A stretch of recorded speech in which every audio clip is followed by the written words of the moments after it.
প্রেমানন্দ মহারাজও একই ভয়ঙ্কর সমস্যায় আক্রান্ত, পলিসিস্টিক কিডনি ডিজিজ বা পিকেডি। অবিশ্বাস্য হলেও সত্যি, 90% মানুষ এখনো জানেই না এই রোগ আসলে কতটা বিপজ্জনক।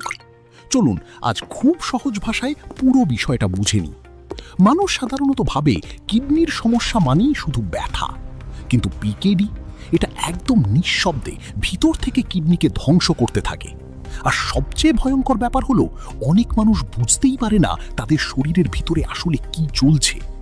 পিকেডি হলো একটি জেনেটিক রোগ। এই রোগে কিডনির ভিতরে ছোট ছোট পানি ভর্তি সিস্ট তৈরি হতে থাকে।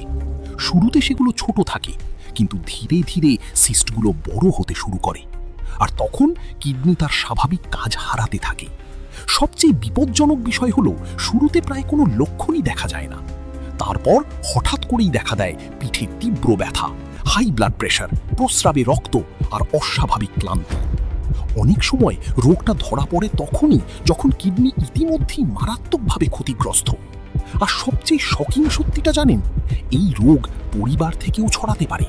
মানে বাবা বা মায়ের পিকেডি থাকলে সন্তানের ঝুঁকিও অনেক বেড়ে যায়।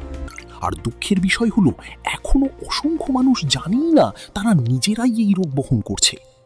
ভিডিওটা অবশ্যই শেয়ার করুন, হয়তো আপনার একটা শেয়ারই কারো জীবন বাঁচিয়ে দিতে পারে। আর এমন গুরুত্বপূর্ণ বাস্তবভিত্তিক তথ্য জানতে এখনই ফলো করুন।